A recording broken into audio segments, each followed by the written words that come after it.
Selamat pagi dan kepada teman dan Bapak. Hari ini kami kelompok 1 akan mempresentasikan materi kami terkait politik luar negeri Jepang di kawasan Asia Timur dan ASEAN.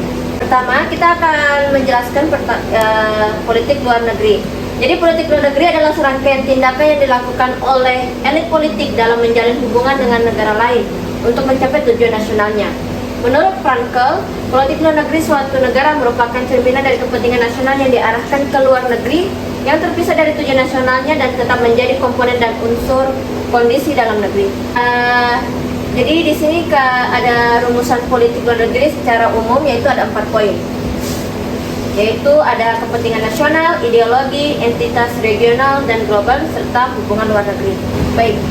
Selanjutnya saya akan menjelaskan tentang Yoshida Doctrine atau doktrin Yoshida, yang itu doktrin yang dilakukan oleh Perdana Menteri Yoshida dengan melakukan pendekatan ekonomi. Kala di Perang Dunia Kedua dan ditetapkannya Potsdam Declaration pada bulan Agustus 1945, Jepang berada di bawah kendali kekuatan sekutu atau SCAP, yaitu Supreme Commander for the Allied Power, yang dipimpin oleh Jenderal Douglas MacArthur dan Jenderal Matthew Ridgway. Di era pendudukan sekutu ini dilaksanakan pemilu yang pertama pada bulan April 1946, yaitu dengan Perdana Menteri Shigeru Yoshida. Kebijakan luar negeri Jepang di masa pemerintahan Perdana Menteri Yoshida menggunakan diplomasi yang low profile dengan mengedepankan pengembangan ekonomi yang disebut sebagai Yoshida Doctrine. Nah, baik, di sini saya akan meneruskan presentasi dari teman saya. Di sini saya akan menjelaskan prinsip dasar reparasi. Di sini ada beberapa prinsip dasar yang ini dari Yoshida Doktrin tadi. Yang pertama ada layanan harus dilengkapi dalam kemampuan keuangan dan ekonomi Jepang.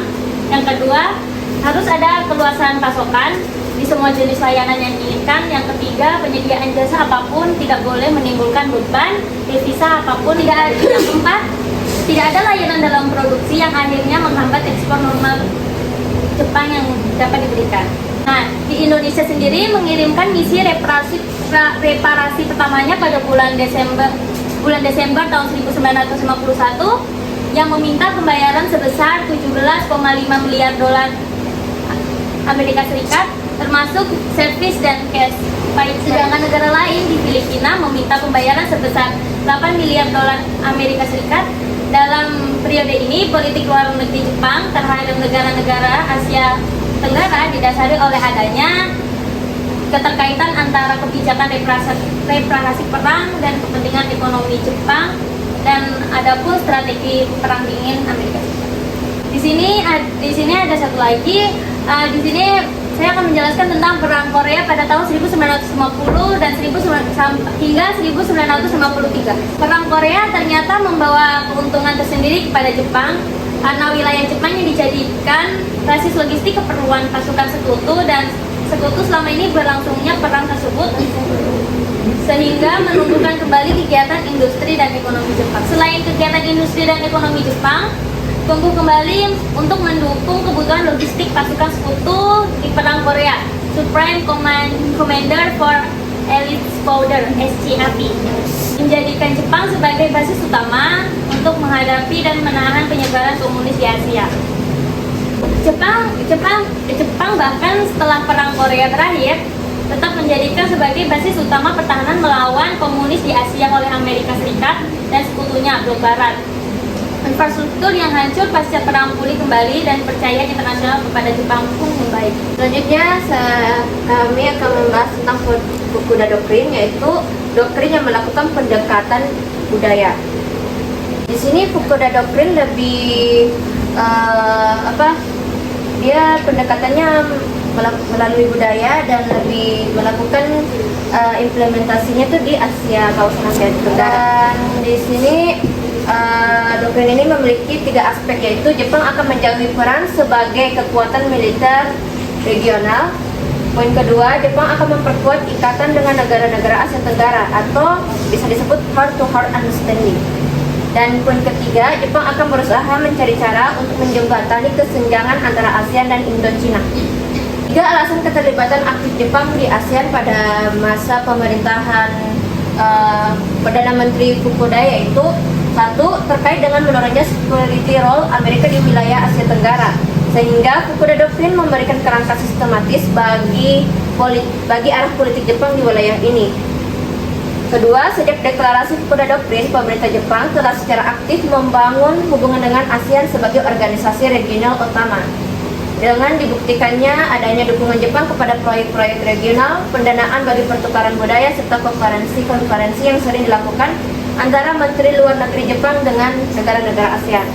Poin ketiga, kebijakan Jepang terhadap masalah Utara Selatan menjadi lebih konstruktif sejak 1978 dengan adanya peningkatan tekanan politik dari ASEAN dan pendekatan UNCTAD yang kelima di Manila. Politik luar negeri Jepang di negara ASEAN pasca Perang Dunia Kedua yaitu menyelesaikan konflik Indochina atau negara Jepang menjadi mediator dalam konflik Indochina ini. Kedua, menjadikan Asia Tenggara fokus pemberian Official Development Assistance atau dana pembangunan untuk negara-negara ASEAN. Ketiga, melakukan kunjungan ke ASEAN dengan perwakilan Perdana Menteri. Keempat, program reformasi. Kesimpulan, Yoshida Doctrine yang dikeluarkan oleh Perdana Menteri Yoshida adalah kebijakan yang mempercayakan sebagian besar keamanan Jepang kepada Amerika Serikat dan mendedikasikan sumber dayanya untuk pembangunan ekonomi. Hal itu didasarkan pada keterkaitan antara kebijakan pamungkasan perang, kepentingan ekonomi Jepang, dan strategi perang dingin Amerika Serikat. Sedangkan Fukuda Doctrine diterapkan oleh pemerintah Jepang untuk menjalin atau lebih fokus menjalin kerjasama internasional khususnya di kawasan ASEAN. Bahkan setelah Perdana Menteri Fukuda ini tidak lagi menjabat sebagai Perdana Menteri, doktrin yang dicetuskannya tetap memainkan peran penting dalam politik luar negeri Jepang pada masa Perang Dingin, bahkan pada pasca Perang Dingin pun. Hubungan ASEAN dan Jepang semakin erat dengan perbanyaknya hubungan dalam segi ekonomi dan sosial budaya. Demikian presentasi dari kelompok kami.